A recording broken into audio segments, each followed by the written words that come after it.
Bonjour, Jésus-Christ ou rien, Jésus-Christ est bel et bien Seigneur. Une petite vidéo pour tous ceux qui sont en train de perdre leur temps, qui sont en train de perdre le temps, ok, dans leur vie. Qui sont en train de gaspiller le temps, qui prennent la vie comme un jeu. La vie, là, c'est pas un jeu, c'est une réalité.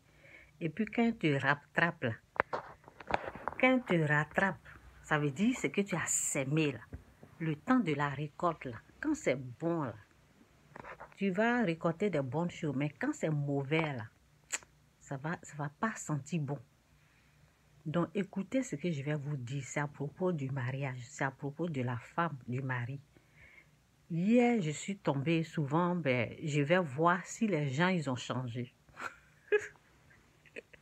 Ah oui, je suis allée regarder une vidéo, là. J'étais là. Et je me disais, mais les gens, ils n'ont pas encore changé, hein. Donc, voici mes conseils. Ils sont à la même place. Les gens qui perdent leur temps sur les réseaux, là. Les bonnes choses, là, ça s'arrache dans la main du diable. Pas dans la main des êtres humains. Ceux qui vont arracher dans la main des hommes, là, c'est pas ça. Les bonnes choses, là, c'est Dieu qui donne. Et quand Dieu donne, là, personne ne peut venir te prendre. Ok? Si je dis arracher, ça veut dire il faut avoir la connaissance et l'appliquer. Est-ce que vous comprenez?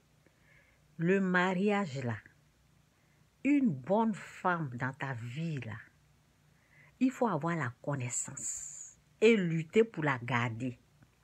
Un bon mari, là, il faut avoir la connaissance et lutter pour le garder. Est-ce que vous avez compris? C'est une lutte. C'est la connaissance qu'il faut et appliquer cette connaissance-là dans votre vie. Oui, sinon celui qui attaque là, on a un seul ennemi, c'est Satan, le diable, ses démons et les esprits impurs. Si tu n'as pas la connaissance là, c'est eux qui viennent, ils arrachent comme ça. C'est eux qui viennent, ils prennent. Parce que au fait, la Bible dit résiste au diable. La Bible nous dit résister au diable et il fuira loin de vous. Maintenant, si tu ne connais pas le diable, comment tu peux résister à lui pour qu'il puisse fuir loin de toi? Donc, la connaissance. Si tu as la connaissance, tu pourras résister au diable et il fuira loin de toi. Sinon, c'est toi-même, tu vas t'auto-détruire. C'est pas quelqu'un d'autre. Hein. Les gens qui ont brisé leur mariage, là, c'est eux-mêmes. C'est pas quelqu'un d'autre. Il y a les gens qui ont utilisé des mensonges. Ils sont restés dans les mensonges. Ils ont détruit leur mariage. Il y a les gens là, vous connaissez ce qu'ils ont fait. Adultère, vengeance. Alors que ce sont des choses qu'il ne faut pas faire parce que quand tu es en train de te venger, tu veux te venger là, tu es en train de te détruire toi-même. Si tu as trouvé ta femme, c'est une grâce qui vient de Dieu. La Bible nous dit, la femme est le bonheur de l'homme. Ok? La femme est le bonheur de l'homme. Donc, quand tu retrouves ta femme, tu as retrouvé le bonheur. Donc, il y a des choses qu'il faut appliquer. J'ai écouté une vidéo où la personne disait, mais elle ne me respecte pas. Si elle ne me respecte pas là, comment je peux marier quelqu'un qui ne me respecte pas? Comment je peux marier quelqu'un qui ne me respecte pas? Bon, si tu as retrouvé, parce qu'on ne sait pas si c'est la femme de son destin ou bien on ne sait pas. Ce que je peux dire, parce que la personne posait des questions au mauvais endroit. Il faut aller poser ces questions-là chez les gens qui ont la connaissance du mariage. Et si tu veux une reçue dans le mariage, écoute les messages du mariage. Il faut t'informer. Il faut rechercher la connaissance du mariage. Là, tu vas reçu ton mariage. Tu n'as pas la connaissance du mariage, tu vas échouer. Donc, si tu retrouves ta femme, on jeûne et on prie. On jeûne et on prie pour l'homme, pour notre mari. On jeûne et on prie pour notre mari, pour notre femme. Si elle est faible, s'il est faible, on jeûne, on prie. Il y a des dons on fait à l'église pour la famille. Oui, il y a des dons on fait à l'église pour la protection de la famille. C'est ça. Ce sont des sacrifices. Il y a des prières, des jeûnes. Si tu remarques, si tu aimes la personne, tu remarques que elle ne te respecte pas, il ne te respecte pas. Tu rentres dans le jeûne et la prière. Tu cherches la face de Dieu pour te montrer le chemin. Tu ne viens pas t'asseoir sur les réseaux pour dire « elle ne me respecte pas ». Comment je vais marier quelqu'un qui ne me respecte pas?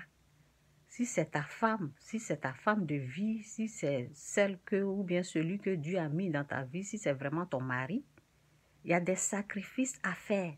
Et il y a le pardon. Le pardon, c'est pour le mari, c'est pour la femme. La femme doit pardonner, le mari doit pardonner. Dans un mariage, il faut le pardon. C'est le pardon ou rien. C'est le pardon ou rien.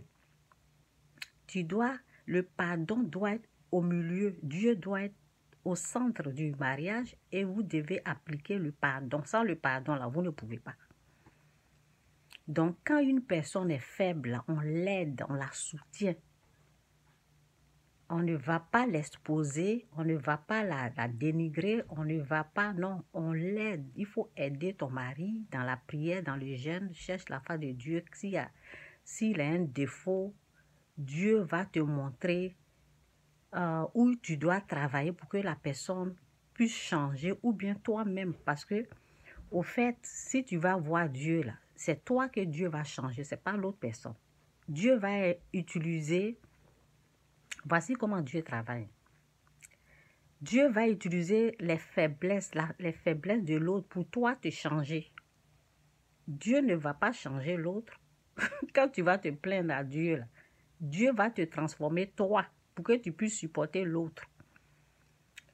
En te transformant, il te bénit au fait, il te montre comment il veut que tu sois avec l'humanité, avec les uns et les autres. C'est comme ça. Dieu, quand tu vas te plaindre chez Dieu, Dieu va te guérir toi. Il va guérir ton âme. Il va te guérir pour que tu puisses supporter l'autre. Et l'autre, s'il veut un changement dans sa vie, s'il va voir Dieu, Dieu va le changer. Mais s'il ne va pas voir Dieu, Dieu va te changer toi pour que tu puisses le supporter lui.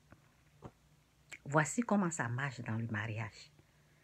Donc, vous aimez les gens là, il faut se sacrifier. Une personne doit se sacrifier pour supporter l'autre, pour prier, gêner pour l'autre. Ok? Donc, il y a plein de choses. Je ne peux pas finir tout ça là dans une petite vidéo. C'est une petite vidéo que je voulais faire. Donc, il faut savoir où vous partez prendre votre connaissance. C'est pas chez tout le monde on va prendre des connaissances. Hein. Il faut savoir, j'ai dit, il faut choisir au moins 5 personnes, 4 personnes qui ont la sagesse, qui ont l'intelligence, qui sont conduits par l'Esprit de Dieu. Il faut aller écouter les gens qui ont reçu dans leur mariage. Il faut aller écouter leur message et mettre ça en pratique. C'est comme ça que tu peux réussir. C'est comme ça que tes enfants vont grandir avec leur père, ils vont grandir avec leur mère, ils vont... En tout cas, il ne faut pas priver les enfants de leur père ni de leur mère. Ils ont besoin des deux pour grandir. Donc pour cela, là, il faut que quelqu'un se sacrifie dans le mariage. Il faut qu'une personne soit là pour chercher la face de Dieu, pour de l'aide quand il y a un problème dans le mariage. Et dans un mariage, c'est le pardon ou rien. Personne n'est parfait. On a tous des défauts. On est né dans le péché. On n'est pas parfait. Dieu n'a pas créé l'être humain parfait. C'est pour cela que le pardon existe. C'est pour cela que nous devons appliquer le pardon. Donc, c'est un peu ça. Jésus-Christ ou rien. Jésus-Christ est bel et bien Seigneur.